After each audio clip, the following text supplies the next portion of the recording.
Tanggal 4 Desember kemarin, akun Shutterstock saya sudah reset lagi menjadi 88 sen kalau nggak salah. Artinya $100 sekian sudah siap masuk ke rekening PayPal saya. Jadi intinya ini adalah tanggal-tanggal payout di mana semua akun kita, semua nominal-nominal jualan kita di reset menjadi 0 lagi, atau biasanya disisain berapa puluh sen, sisanya nanti masuk ke payout. Tapi bagaimana ketika ini adalah payout terakhir karena Shutterstock mau ditutup sama pemerintah? Belum juga termasuk Getty dan company-company lain, platform-platform lain yang sekiranya ini menjadi ekonomi kreatif tapi malah ditutup sama pemerintah. Kita bahas di vlog kali ini, guys.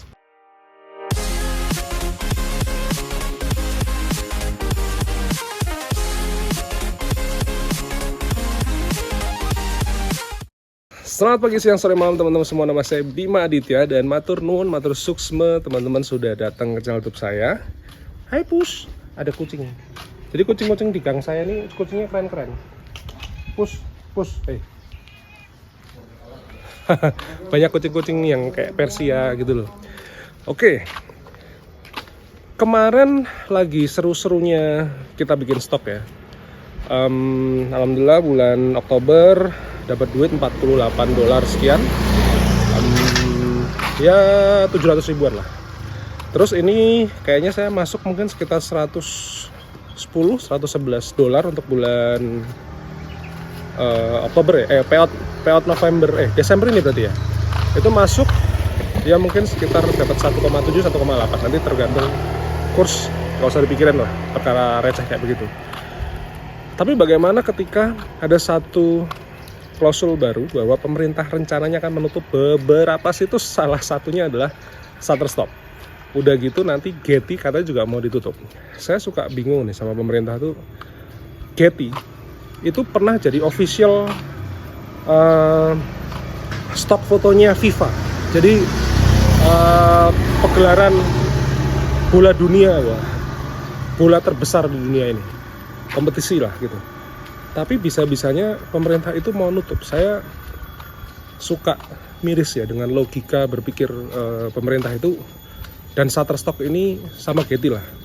Kita ngomong spesifik Shutterstock aja. Ini ternyata mau ditutup. Yang menjadi logika pemikiran saya, dengan adanya beberapa platform seperti Shutterstock ini membuat kita semua, rakyat-rakyat ini menjadi tidak perlu ngemis-ngemis kerjaan ke pemerintah. Tidak perlu juga harus menjadi berandalan dengan malakin orang di pinggir jalan. Tidak perlu juga kita jarah-jarah. Tapi kita berusaha mencari 10 sen sehari, $1 sehari, terus dikumpulin sampai mungkin dapatnya awal-awal cuma $25, ya 300-400 ribuan sebulan. Dikumpulin lagi sampai jadi dapat mungkin kayak saya bisa 1 juta sebulan. Tapi tiba-tiba ditutup. Sedangkan judi online dan segala kroni-kroninya itu masih terbuka. Teman saya aja masih main slot kemarin. Jadi hal-hal kayak begitu tuh ternyata malah tidak dijadikan fully concern sama pemerintah kita tercinta. Nah, pertanyaan adalah bagaimana jika teman-teman sekarang baru memulai, sudah Shutterstock mau ditutup, atau teman-teman baru ngerasain payout pertama $25 dan Shutterstock mau ditutup. Saya mau sedikit kembali ke mungkin sekitar 10-12 tahun yang lalu. Waktu itu ada satu website namanya Vimeo. Dimana Vimeo ini kalau buat saya, ini adalah satu situs yang sangat bagus untuk saya belajar tentang videografi, karena isinya adalah filmmaker terbaik yang ada di dunia. Diblokir. Waktu 2 tahun lalu kalau nggak salah, perubahan Menkominfo kalau nggak salah, ini PayPal diblokir. Kebetulan saya punya temen yang jadi ASN dan bekerja di Kominfo. Saya beberapa kali sempat diundang sama Kominfo untuk ngisi seminar fotografi. Terus saya bilang begini, ini kantormu nih gimana ya, kok PayPal diblokir segala macam, ini sumber duitnya orang nih, kok tiba-tiba diblokir nih, maksudnya apa sih gitu? Dan teman saya cuma bilang, Bim ngapunten ya Bim, aku nggak tahu itu tuh urusan birokrasi kelas atas ya, aku tuh cuma orang-orang bolo dupak, kalau dalam bahasa Jawa itu orang-orang suruhan, dia bilang gitu. Ya jelas lah, karyawan-karyawan kan pada nggak tahu ya, ini kan kebijakan-kebijakan menterinya gitu ya, kebijakan pemerintahnya gitu. Tapi begini teman-teman, satu yang harus saya tanamkan kepada teman-teman semua, jadilah profesional dan pengusaha yang mentalnya baja. Jangan cuman gara-gara bangkrut sedikit terus kemudian omsetnya jeblok, teman-teman kayak ngelokro, teman-teman nggak semangat lagi, terus malah ditutup usahanya. Yang kedua, saya ini cuman pemain kecil di bidang internet marketing, tapi saya pastikan bahwa satu website saya itu bisa lebih powerful daripada 10 websitenya pemerintah. Saya sederhana pakai website cuman pakai WordPress. Tapi percayakah teman-teman bahwa pemerintah itu situsnya juga masih ada yang pakai WordPress sekelas pemerintah dengan mungkin ratusan miliar tendernya. Sedangkan WordPress saya itu harganya cuma sekitar $100 per tahun. Dan masih making very good money until today. Artinya adalah, yang mau saya katakan secara halus, pemerintah itu tuh nggak pinter-pinter amat. Kalau dia mau blokir, ketika saya belajar pakai Vimeo, waktu itu pemerintah ngeblokir. Sedangkan saya sudah terlanjur join satu kelas di Los Angeles online senilai $25. Waktu itu tentang wedding fotografi. Guru saya waktu itu Yervan Yanazanian. Dia orang Dockland di Melbourne, Australia. Saya udah bayar, pemerintah ngeblokir. Lalu apa yang saya lakukan? Gampang, solusinya adalah VPN. Teman-teman pakai yang free, VPN. Mungkin kalau yang gratis teman-teman setiap 1 jam harus kayak riset ulang. Tapi ya buat saya waktu itu nggak punya duit gitu ya. Ya pakai aja yang gratisan, yang penting saya bisa ikut kursus senilai $25 untuk 2 hari. Pada waktu itu $25 400.000 untuk 2 hari itu mahalnya setengah mampus guys. Tapi saya nggak ada pilihan lain karena saya harus belajar tentang wedding fotografi skala dunia, yang akhirnya membuat saya bisa motret ke Singapura, ke Hong Kong, ke Maldives. Itu akhirnya itu salah satunya gara-gara workshop itu. Lalu ketika perubahan Menkominfo mungkin 2-3 tahun lalu, sehingga PayPal diblokir. Solusinya juga sama, VPN. Banyak orang yang bilang, Mas nanti VPN-nya keblokir, nanti PayPal-nya keblokir, segala macam. Tenang guys. Our government is not that kind of smart. Jadi saya orang internet marketing udah sejak tahun 2010, tapi dengan begitu saya cukup tahu bahwa sistem pemerintah itu ain't that good. Artinya tidak sekeren yang kalian bayangkan. Saya bikin form segala macam kayak pemerintah gitu gampang banget. Apalagi sekarang ada AI ya, tinggal nyuruh AI aja. Dulu zaman saya bikin itu udah tinggal klik, saya lebih jago gitu daripada sebagian situsnya pemerintah. Dan ini bukan sombong, teman-teman bisa kok bikin, santai aja. Pokoknya cuma pakai sistem biasa kok, gampang kok. Gampang banget bikin yang namanya bikin blog itu gampang banget. Jadi solusinya adalah VPN. Kalau misalnya nanti teman-teman belum payout kok sudah diblokir, VPN. Yang ketiga nih, pemerintah itu senengannya ngeblokir itu cuman urusan pajak sebenarnya, urusan kayak kulon won gitu. Jadi pemerintah itu kan terlalu birokratif ya. Contohnya nih, dulu pada waktu Elon Musk bikin Starlink, kan Starlink itu akhirnya tidak bisa dipasarkan kan, karena ada satu perusahaan besar di Indonesia yang mungkin jadi the biggest telecommunication company in Indonesia. Tapi ketika bencana di Sumatera, Aceh, Padang ini, teman-teman tahu nggak beritanya kesebar bahwa pemerintah menurunkan 7-8 titik Starlink untuk bisa berkomunikasi dengan 3 area itu. Jadi awalnya nggak boleh, tiba-tiba pemerintah pakai. Kan sebenarnya pemerintah sendiri itu akhirnya sadar bahwa yang namanya Starlink ini adalah sebuah benda canggih yang kita di tengah samudra Atlantis saya internetnya nyambung.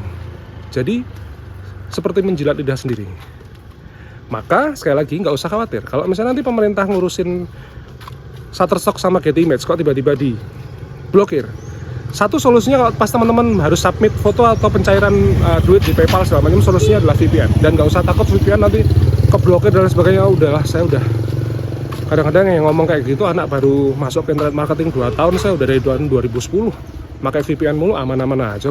Lagian juga duit saya nggak yang sampai ratusan triliun ya, santai aja lah gitu. Konsep yang mau saya ceritakan adalah jangan pernah takut sama pemerintah, tapi ikutin aja, jadi bersinergi aja dengan cara mainnya dia. Sekarang masalah pajak, saya mau kasih tahu teman-teman masalah tax form. Tax form ini saya bisa saja salah ya, tapi penangkapan saya begini. Kenapa kita harus ngurus tax form? Biar kita bisa cairin 100% royaltinya kita. Kalau misalnya NPWP nggak punya, silahkan daftar. Sekali lagi, menurut pengetahuan yang saya dapat, selama omset kita freelancer ini masih di bawah 500 juta, itu masih free pajak, nggak usah bayar pajak. Laporan aja bahwa omsetnya misalnya sekian juta, di bawah 500 juta itu masih free. Jadi, buat yang belum punya NPWP, ngurus. Fungsinya apa sih? Statement ini belum terbukti benar, tapi pernah jadi sebuah ancaman di saya dan teman-teman, bahwa kalau misalnya nanti kita nggak punya NPWP, saya khawatirnya ini royalti saya dipotong 30% untuk pajak Amerika. Sedangkan kalau saya bisa lulus NPWP, walaupun saya nggak bayar pajak di Indonesia, walaupun saya nggak bayar pajak karena saya masih di bawah 500 juta, itu dapatnya 100%. Nah, sekarang teman-teman bayangin ya, Shutterstock itu kan jualan sesuatu yang harganya bisa $1, 10 sen, bahkan banyak banget. Tiba-tiba dipotong 30%. Teman-teman baru payout $30, dipotong $10. $10 itu duit gede banget guys. Jadi kan itu muspro, itu kan kayak mubazir kan. Maka sebaiknya ngurus NPWP. Habis itu cantumin nomor NPWP-nya, udah selesai. Teman-teman nggak usah bayar pajak, karena masih di bawah 500 juta. Nah, daripada duitnya kepotong 30% untuk Amerika, ngapain nyumbang Amerika gitu. Mendingan teman-teman $10-nya dicairin buat beliin susu ke anaknya, buat traktir mie ayam istrinya, buat kasih orang tuanya mungkin 50.000, 100.000 sebulan, itu jauh lebih bermanfaat. Jadi sekali lagi, kalau misalnya nanti teman-teman mengetahui kok pemerintah ngeblokir Shutterstock ataupun Getty Image, solusinya sederhana, VPN, dan nggak usah takut. Kalau teman-teman punya duit, silahkan langganan VPN yang berbayar. Tapi kalau misalnya masih mau ngirit, silahkan pakai VPN yang gratisan. Nggak usah takut sama sistemnya pemerintah. Kita, insya Allah ya, kalau misalnya kita itu bisnisnya tahan banting, ada ancaman sedikit kita nggak takut, kita akan jadi profesional yang kuat. Jadi adanya kebijakan sedikit gitu, penurunan dulu kan satu foto per downloadnya bisa 25 sen, ternyata jadi 10 sen, itu nggak takut. Ini kalau jadi profesional, jadi pengusaha itu jangan mental pengecut, daya juangnya harus tinggi. Nah, bagaimana cara bisa daya juangnya tinggi? Harus sering jatuh, harus sering dibanting, harus sering diancam, harus sering dilecehkan. Nanti teman-teman akan jadi orang yang mentalnya sangat kuat.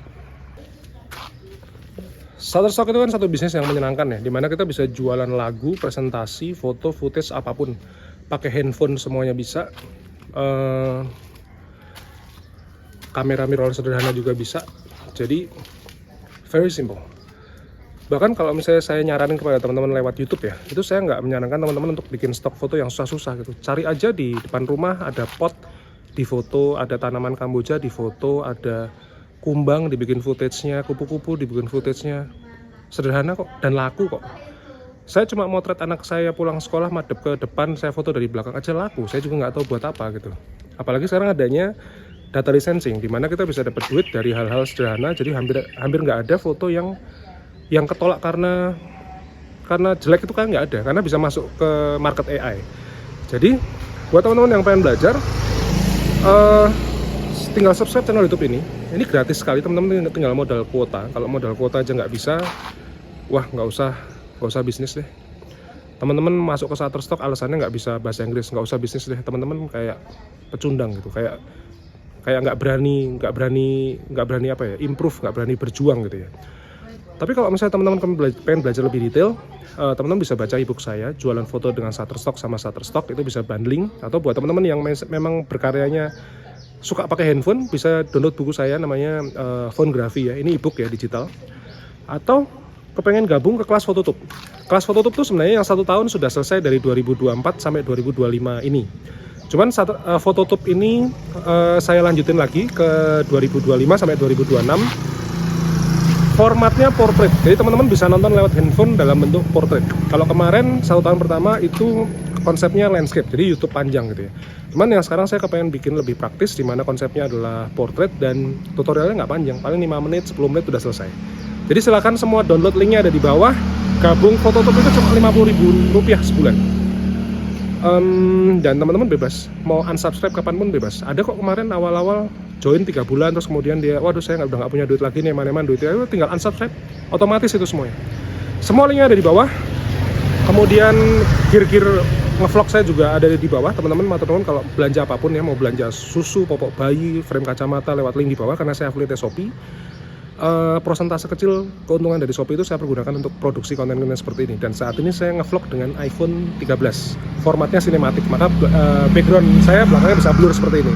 iPhone 13 ini keren banget, dan saya udah pakai ini ke Pineng, saya udah pakai ini ke Jeju, semua satisfied. Saya bikin stok foto pakai iPhone, saya motret pakai iPhone, saya nge-YouTube juga pakai iPhone. Matur nuwun sekali lagi. Saya tekankan, tidak perlu takut dengan pemerintah, dan solusinya ketika Shutterstock ataupun Getty Image atau apapun diblokir, pakailah VPN. Bisa berbahaya, bisa tidak, tapi faktanya adalah 12 tahun saya pakai VPN, semuanya aman, sentosa, jelas Weva Jaya Mahe. Teman-teman, pemerintah waktu itu lagi ngeblokir ya, PayPal diblokir gitu. Saya lagi cairin waktu itu $50, cair tuh sampai di Indonesia dan tidak ada masalah sampai sekarang. Matur nuwun, matur suksma, semoga vlog kali ini bermanfaat buat teman-teman semua. Ingat, harus punya daya juang yang besar. Jangan pernah takut sama apapun, termasuk sama kebijakan pemerintah. Jangan pernah takut. Ayo kita berjuang bareng-bareng, cari duit secara mandiri dan gak usah tergantung sama siapapun.